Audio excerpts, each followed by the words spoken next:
Surprise! Dari kediaman Noah, Naila menyempatkan mampir ke kantornya Intan. Tepat saat itu sedang jam istirahat sehingga mereka bisa makan siang dulu berdua. Ada barang lo yang ketinggalan di apartemen gue nih? Naila mengembalikan buku itu pada Intan. Oh my god, udah 3 hari gue pusing nyariin tuh buku. Kalau baru ngabarin sekarang sih, Nay?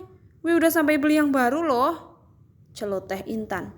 Gue baca dulu soalnya, jawab Naila. Nah, pasti lo juga suka kan sama bukunya? Lumayan. Hah? Lumayan? Ini tuh more than lumayan, Nay. Ini masterpiece. Naila mengibaskan tangannya. Gue tahu lo kerja di bagian marketing, tapi gak usah promosiin buku itu juga kali, Intan. Habisnya gue suka banget. Intan mesem-mesem. Lo tahu nggak? Penulisnya misterius banget loh. Dengar-dengar, penerbitnya pun nggak tahu sosok penulisnya ini seperti apa. Dan sekarang konspirasi di sosial media tentang penulis itu makin banyak dan makin aneh-aneh. Apa contohnya? Naila mulai tertarik. Ada yang bilang penulisnya ini sebenarnya nggak ada, kayak sebuah karya mistis gitu. Naila nyaris tersedak mendengar ucapan Intan yang sangat tidak logis itu. Serius ini? Intan mengamit tangan Naila. Dan ada juga yang bilang kalau sebenarnya penulisnya ini adalah bagian dari pihak penerbitnya. Jadi dibuat seolah-olah misterius supaya banyak yang penasaran gitu. Lanjut Intan. Tapi mau seperti apapun sosoknya, yang jelas gue suka sama buku ini sih.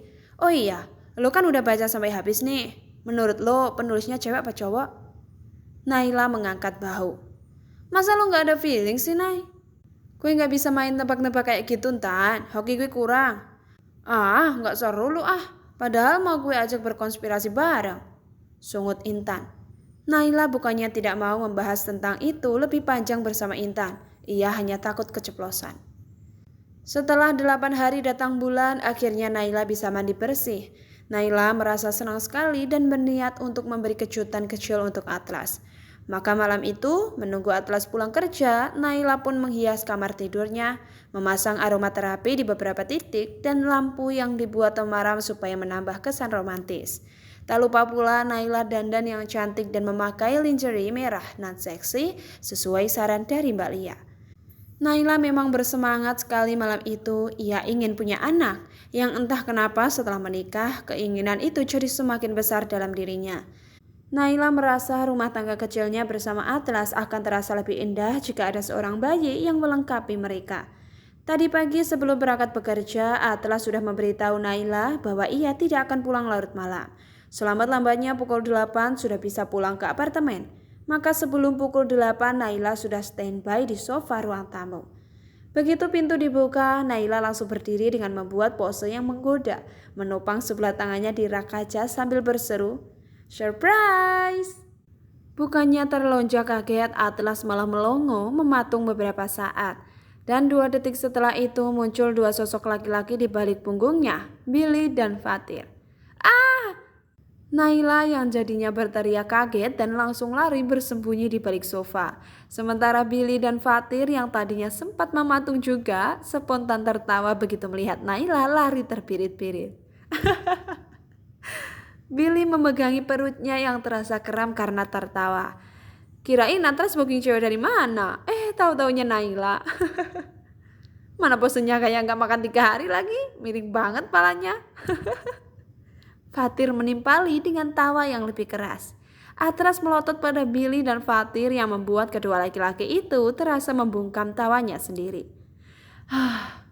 Atlas menghembuskan nafas sambil geleng-geleng kepala.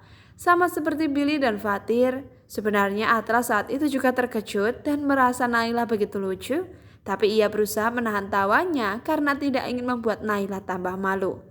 Sayang, cuma Billy dan Fatir kok, gak ada siapa-siapa lagi, ujar Atlas. Aku malu, balas Naila dari balik sofa. Lagian lo ngapain pakai baju begitu, Nay? Gak takut masuk angin apa? Billy masih terus meledek.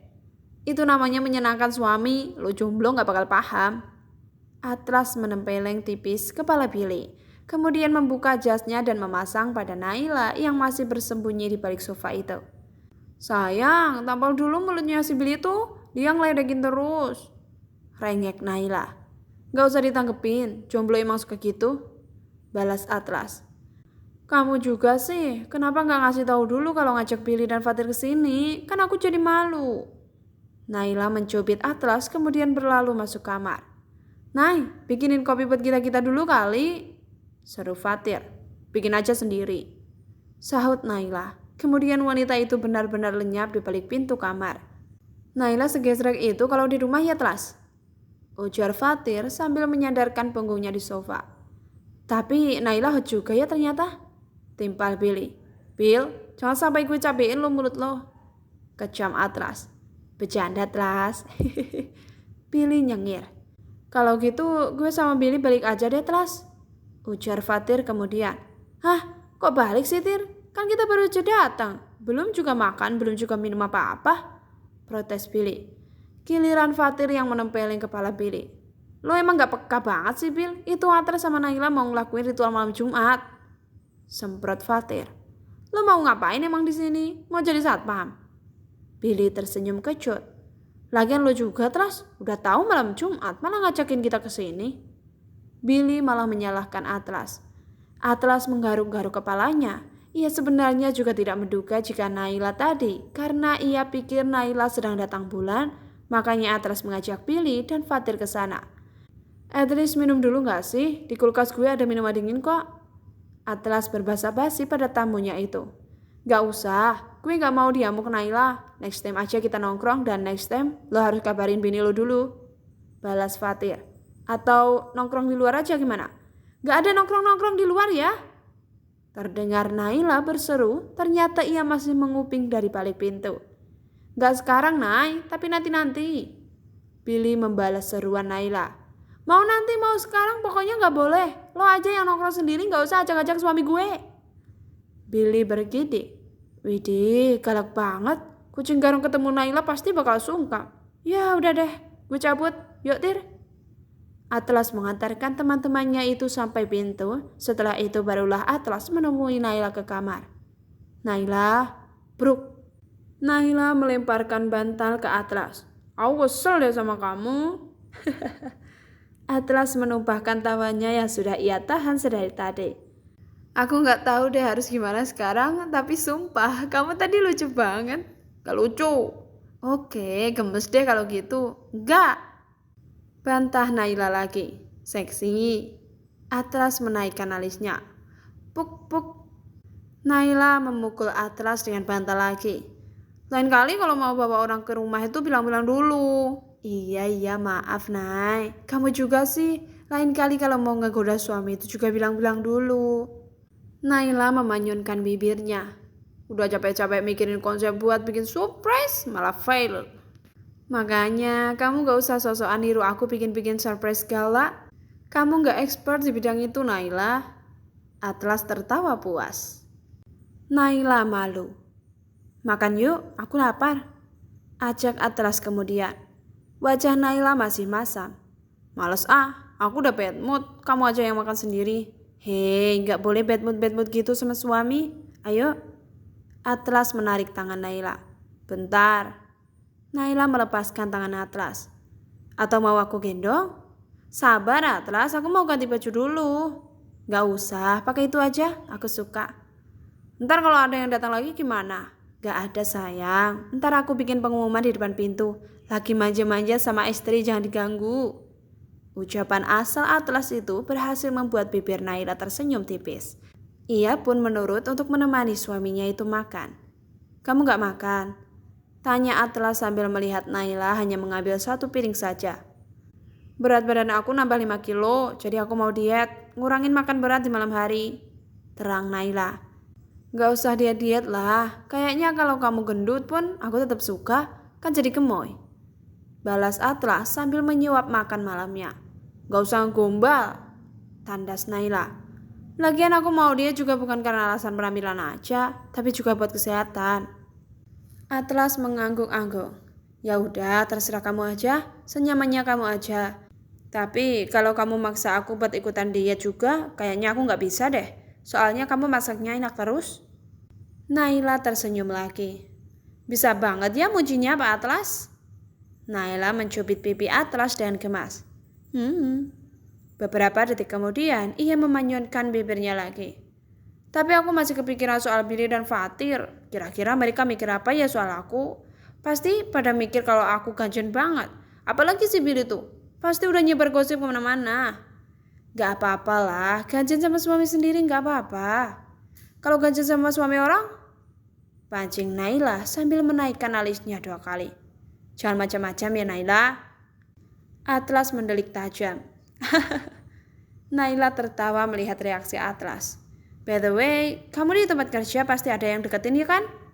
Ada dong, banyak malahan. Atlas!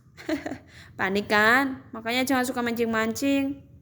Atlas menelungkupkan sendok dan garpunya, kemudian meneguk air putih di gelas yang sudah disediakan Naila. Hah? Udahan aja makannya? Naila melirik pada makanan di piring Atlas yang masih tersisa setengahnya. Udah kenyang, sekarang mau makanan penutup? Ucap Atlas. Dessert. Naila sedikit mengernyit. Ya, aku gak bikin dessert apa-apa. Tapi di kulkas ada yogurt sih, mau gak? Atlas menggeleng. Terus maunya apa? Puding. Kamu? Jawab Atlas dengan ekspresi manja. Bola matanya bergerak menyoroti tubuh Naila yang tampak menggairahkan dengan lingerie merah itu. Naila menyapu wajah Atlas dengan telapak tangannya. Ayo. Atlas menggeser posisi duduknya lebih dekat ke Naila. Aku udah gak mood. Tapi aku sedang mood-moodnya. Ayolah. Tapi ekspektasi aku udah hancur lebur Atlas. Aku tadinya udah se-prepare itu. Tahu-taunya kamu malah bawa 2 cunguk ke rumah. Langsung ambiar semuanya. Naila kembali mengungkit soal Billy dan Fatir. Atlas melingkarkan tangannya di pinggang Naila. Memangnya tadi ekspektasi kamu gimana? Tadinya ekspektasi aku tuh gini. Kamu masuk terus langsung kaget sampai nge-freeze lihat aku. Tapi nge-freeze-nya bukan bengong kosong kayak tadi, melainkan karakter pesona. Terus kamu mendekat, kamu muji-muji aku sambil nyium-nyium aku. Terus kamu gak sabar, jadi langsung gendong aku ke kamar. Terus kita dansa-dansa dulu bentar. Terus aku bukain jas dan kemeja kamu. Terus Naila mendelik. Kamu kayak tukang parkir deh, terus mulu dari tadi. Dumel Naila. Ini kan aku lagi nyimak cerita kamu. Intinya gitu, tapi semuanya gagal total. Ya udah, kita ulang yuk. Aku keluar lagi, terus kamu pose lagi kayak tadi. Enggak, bantah Naila. Atlas mencium pundak Naila. Maaf udah matain ekspektasi kamu ya sayang. Emang kadang ya semua ekspektasi harus terrealisasi, tapi kita bisa bikin yang lebih indah dari ekspektasi itu kok. Wajah Naila masih masam. Gini amat punya istri ambisius, gagal soal hal kecil aja langsung bad mood. Atlas menggendong Naila, pindah dari meja makan itu ke sofa. Atlas. Naila sedikit menjerit karena kaget. Kamu bisa pakai ya bapak dulu gak sih? Kaget tahu. Kamu kelamaan basa-basinya. Atlas melepaskan kancing kemejanya, kemudian menurunkan tali lingerie Naila. Tunggu. Sergah Naila. Mau ngapain? Astaga, masih pakai nanya lagi. Ya mau ganti ekspektasi kamu yang tadi sayang. Di sini? Iya. Atlas tersenyum arti. Aku udah set kamar bagus-bagus, Atlas kok malah di sofa gini sih? Kalau balik ke kamar lagi, nanti kamu malah keingat lagi sama ekspektasi kamu yang tadi. Ntar malah jadi bad mood lagi. Jadi mending di sini aja. Atlas memposisikan Naila untuk duduk di atas pahanya. Sayang tunggu dulu. Naila menahan Atlas yang hendak menyambar lehernya. Ada. Atlas mengembuskan nafas. Jadi dijavu sama malam pertama deh. Kebanyakan tunggu dulunya. Sungut Atlas. Bukan gitu. Aku cuma teringat sama omongannya Intan. Intan? Ya, jadi Intan bilang kalau mau punya anak harus pakai posisi misionaris. Terang Naila. Hah? Atlas semakin mengernyit. Misionaris itu cewek yang di bawah. Aku tahu posisi misionaris itu seperti apa Naila. Cuman masalahnya kamu ngapain dengerin omongannya Intan? Dia nikah aja belum? Walaupun Intan itu belum nikah, tapi pengetahuan dia soal dunia permantap-mantapan ini luas. Aku juga udah cek artikel di internet kok. Naila membela Intan. Yuk tukar posisi. Atlas menahan pinggang Naila yang hendak turun dari pangkuannya. Aku pengennya gini. Tapi presentasi kehamilannya kecil sayang. Debat Naila. Naila, kesuksesan dari hubungan suami istri itu tergantung pada orgasme, bukan bisa hamil atau tidak. Aku paham sama jalan pikiran kamu. Aku paham sama keinginan kamu. Aku juga paham dengan kekhawatiran kamu. Tapi aku gak mau kamu jadi terbebani dengan hal itu. Yang pada akhirnya malah bikin kita jadi sama-sama gak enjoy. Karena sibuk mikirin strateginya lah, posisinya lah, bla bla bla bla. Yang kalau misalnya gagal, kamu malah jadi merasa makin kecewa, makin sedih, makin jadi kepikiran. Dan aku gak mau kamu kayak gitu. Atlas memberikan penjelasan dengan lembut. Naila diam menyimak ucapan suaminya. Gini, Atlas menatap Naila lebih dalam. Kalau misalnya kita ML terus kamu kecewa karena gak puas, aku masih bisa usaha buat bikin kamu puas. Tapi kalau misalnya setelah ML terus kamu sedih karena gak hamil, aku gak bisa bikin kamu jadi hamil. Itu hak prerogatifnya Tuhan. Kamu paham gak maksud aku? Naila menganggukkan kepalanya. Kata-kata Atlas cukup menjadi tamparan baginya. Naila pun jadi mengerti, bukan hanya ia yang nanti jadi terbebani, tapi Atlas juga akan merasa terbebani juga dengan obsesi ingin cepat hamil itu. Maaf sayang, lirih Naila. Atlas tersenyum. It's okay, aku suka kita diskusi terbuka kayak gini. Daripada kamu punya pemahaman sendiri, aku punya pemahaman sendiri. Tahu-taunya malah gak sepaham. Naila melingkarkan tangannya di leher Atlas. So, Pak Atlas Aradix, malam ini mau style apa? Atlas pura-pura berpikir. Kalau kodok nungging gimana? Hah? Atlas langsung membenamkan kepalanya di tengkuk Naila. Tunggu. Bukannya kodok tiap hari emang selalu nungging ya?